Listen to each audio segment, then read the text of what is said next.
Good evening to all of our people here. Have a packed house here. We just got done eating. If you guys want to eat on Wednesdays, come and join us. We have a meal every single Wednesday evening at 7. And then we come in here and we study the Word. So, again, inviting you to join us. We're going to be in John chapter 14.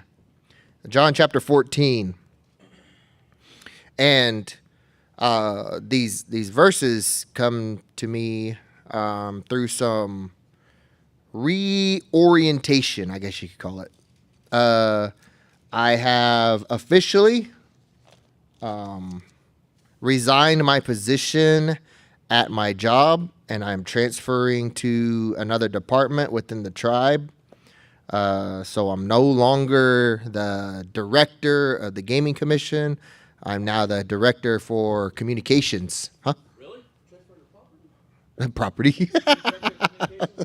Yeah, I am a communications guy. And, you know, those, no, Jimmy's not in property anymore either. Yeah, there's a whole lot of change going on. Yep. The Pawnee Nation stood up a Department of Agriculture, and so he transferred over to there and taking care of the cattle and everything. Yep. And other things, like they're putting the greenhouse, they're doing other things, part of that, and a partnership with the college or something like that. So it's not just the cattle, but that's going to be their main focus for right now. Oh, but yeah, and so it's scary. When we have change is always to our human, to our flesh, to our core, right? Change is scary. Change is something that we fear.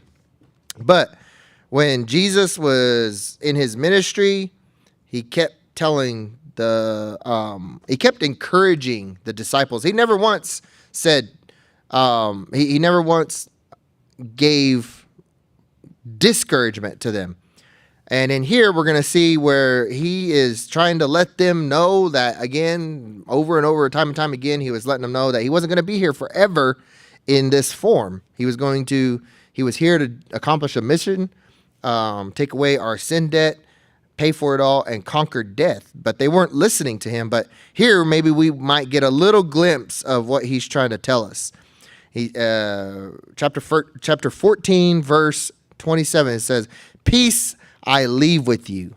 My peace I give to you. I do not give to you as the world gives. Your heart must not be troubled or fearful." You see, continuing on, he says, "You have heard me tell you, I'm going away and I'm coming to you. If you loved me, you would have rejoiced that I'm going to the Father, because the Father is greater than I. I have told you now before it happens, so that when it does happen, you may believe. I will not talk with you much longer, because the ruler of the world is coming. He has no power over me. On the contrary, I'm going away so that the world may know that I love the Father. Just as the Father commanded me, so I do." And then he goes on and he talks some other verses that we know and love, talking about the vine and stuff like that, how when you should be recognized by the fruit that you produce, and what he's getting ready to preach to them even more is a teaching one. But backing up to verse 27, it says, "Peace I leave with you. So my peace I give to you." He's trying to encourage the disciples that when they're gonna go out, and from this point on, they're not so much afraid of what's going to happen to Jesus and all that. They're afraid for what's going to happen to them, and not because of what they're doing and accomplishing, but the consequences that stem from that. Our work that we do in the world is always being evaluated, is always being judged, is always being, for the most part, ridiculed or criticized, right? You didn't do this. You didn't do that. You didn't do this enough, or you didn't do enough. You did too little right here. And you're always being criticized. But that's not the point. When you trust in the Lord, when you turn your life over to Jesus Christ and you claim him as your Savior, these words may resonate more with those that truly believe than those that are maybe new believers, maybe someone who's experienced a little tribulation and trial, because the world's response, and that's what he says. He said, I don't give you as the world gives you, because when the world says that you're going to do something, they say, be careful. Be careful, because this might happen. This other thing might happen. It might not come to fruition. It might not happen as the way you plan it. That's not what Jesus says. Jesus tells you exactly what you're going to do, how it's going to be accomplished, what you have to do. But he says, leave the results to me, because I have a task for you. Don't be afraid. And he keeps on telling people that when he came to the Christmas season, right? We heard the Christmas story. When he came on the scene with his angels, with the people around him and all that, what was his first words? Do not fear. Don't be afraid. Do not have fear in your heart. Because not only does he give us good news of glad tidings, I can't remember how that phrase goes, but he says, I bring you peace. And peace I'm going to leave with you. Peace I'm going to, and not as the world gives you peace, because when we have wars and all that, peace doesn't come about because one side has forgiven the other or vice versa. Peace comes about because, all right, you're submitting to me, and we're gonna make a compromise. You're gonna give up this, and we're gonna make sure that you follow these rules or whatever. That's not real peace. Real peace is what Jesus did for us. There was a worry, a concern that we would not live past our actual death, our physical death. We didn't know what would happen when we got there. But he gives us peace because he said, don't worry about it. That shouldn't be a worry anymore. That's not your concern anymore. If you give me your faith, I will give you everlasting life. And there's no fear in that. There's no concern in that.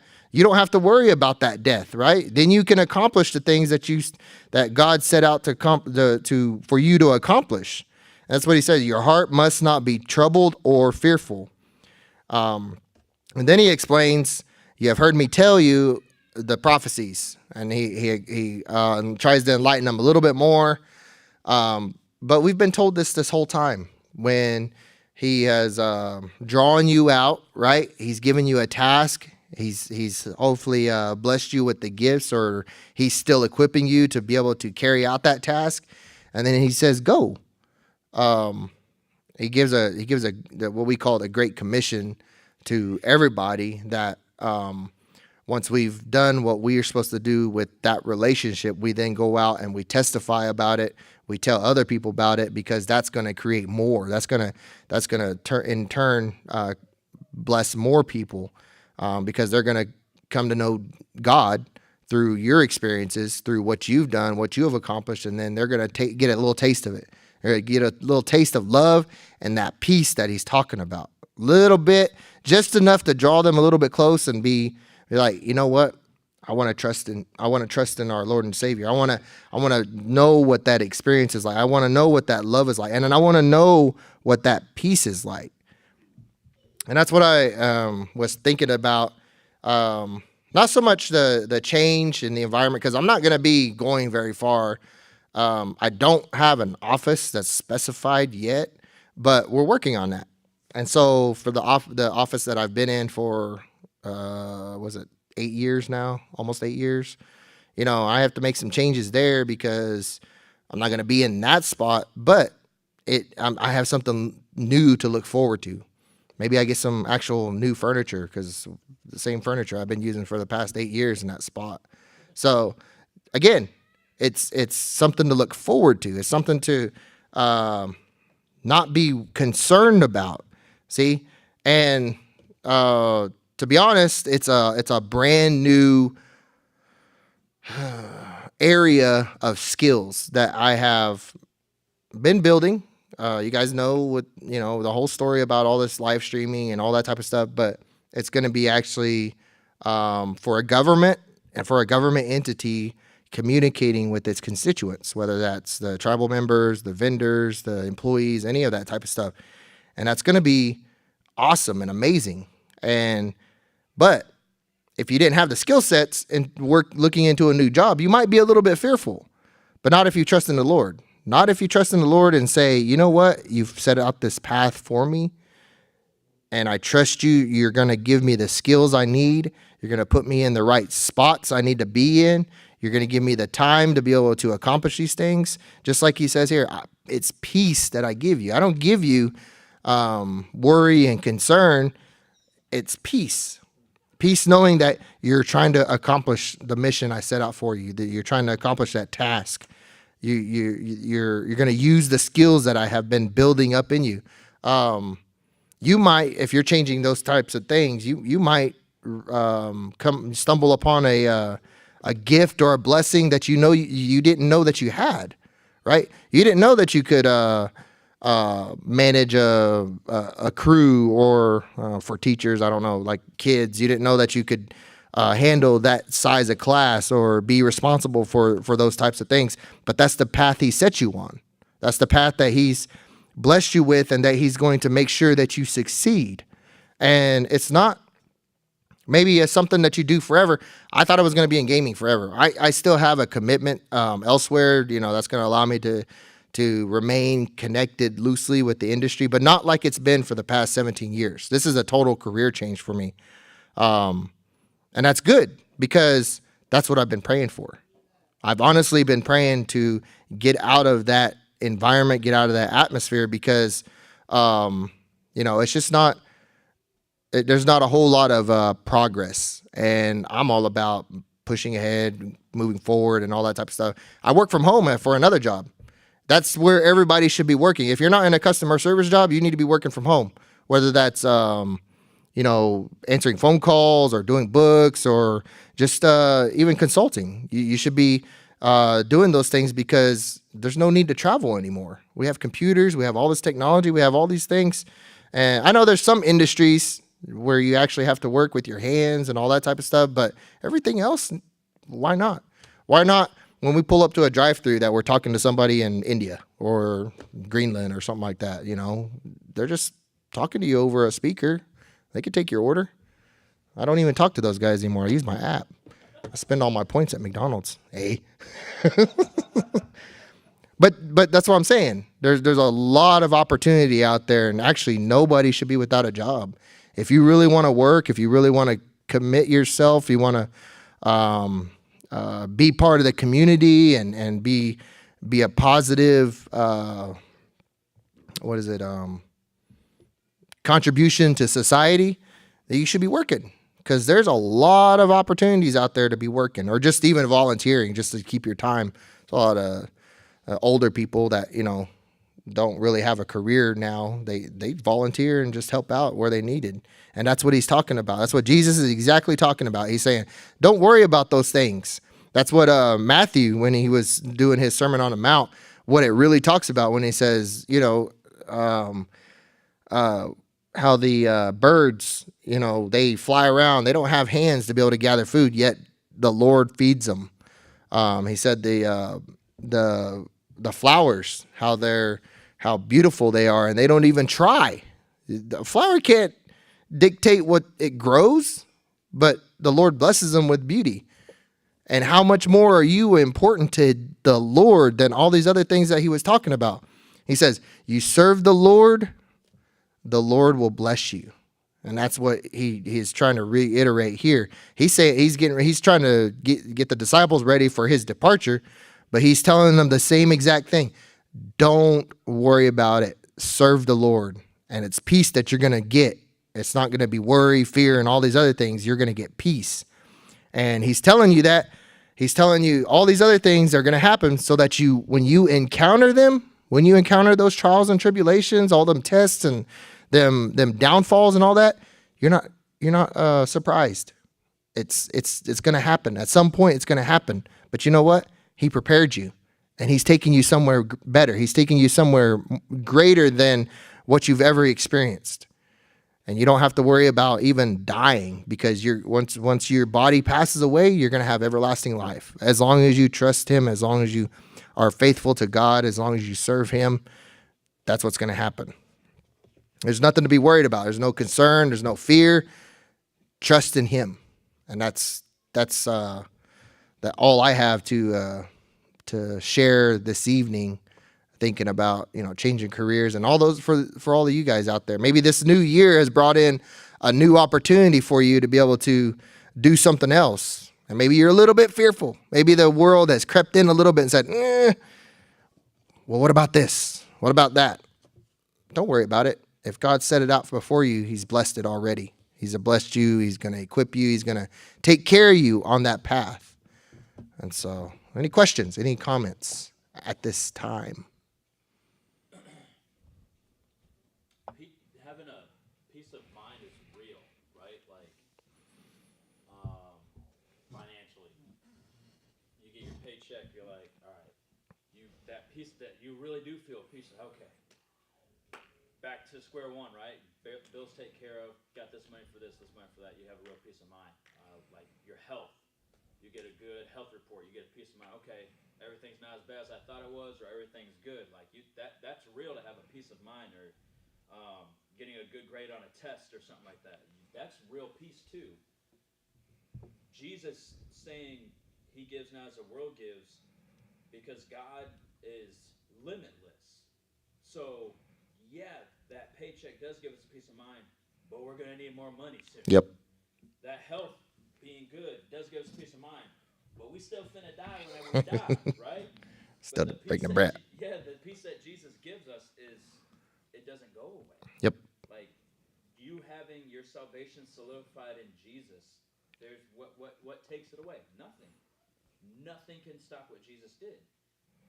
That peace, there's nothing that can compare to it. So, yeah, man, like, everything else is going to take care of itself. Like we've always said, the biggest problem we had was we're going to hell. And God said, nope, got that covered, man. So if he's got that covered, you take care of everything else. That's a little bit about what he was trying to talk about when he was saying he was going away. He said, I already told you about this change coming up. There's going to be a huge change. Not only am I not going to be here, but you guys are going to be saved. You guys are going to be forgiven. Everything that I'm going to do on the cross will take care of you guys from this point forward. And what was being shared was, for those of you online, was these worldly things, paycheck or a health checkup and stuff like that. That can give you good peace. That can give you a peace of mind for that moment. But that moment is fleeting because it's based on the world. What Jesus did for us and what God has provided to us, that his peace is everlasting. And that's what was being shared, was that it's real. And it's definite. It's surpasses all knowledge. I can't, when I recognize those things out ahead of me and I come across them, the things that he set out a long time ago, and they're happening, and I get to experience a little bit of it, I can't explain it. That's the kind of peace that he's trying to show us. You know what? I already took care of this. You're going to have a rough time in this little patch or what here, but I set up everything around it, and you're going to realize that on the other side. You just got to make it to the other side. You got to have faith that I'm going to carry you, that I'm going to be able to pick you up during those hard times and be able to scoot you across that finish line. And I say it's crazy, but it's crazy to us because we're human, right? We can only understand human things. The supernatural, when you realize what he's done for you, is just, wow, mind-blowing. And that's the real peace that was being shared there, that one of our church members here was expressing. It's out of this world. So, good. Any others? Well, we're going to go into our time of prayer. And for those of you online, you guys can submit your prayer request on as a comment, or send us a message, private message, whatever, however you want to take care of that. We will see them. We will put them in our prayer requests, and we'll pray for those situations that you mentioned, names, situation, whatever. This Sunday, if you guys live in the area, if you guys are tuned in from somewhere else, Oklahoma is about to get hit. We're about to get slugged across the chin with some severely cold, but an Arctic air mass, Arctic, from the North Pole, is trying to make its way down here. And if it does everything that the weathermen are trying to scare us into, it's going to be cold on Sunday. So you guys tuned in online, stay tuned on the Facebook page to see whether or not we're gathering. We will have some kind of service. If we're not here, it'll be online only. But just stay tuned to the page to get all the updates and stuff like that. We might not meet Sunday here physically, but we'll be online, and then we'll still have regular service at 11. And then you guys can catch us on in the area on the radio on 1600 AM KUSH or 101, was it 101.9, 109, 100.7, something like that. There's an FM station as well, KUSH here and locally at Cushing, and we'll be on the radio at 11 every Saturday morning, like clockwork at 11. And so we're going to go ahead and end the live stream now, and we'll see you when we see you.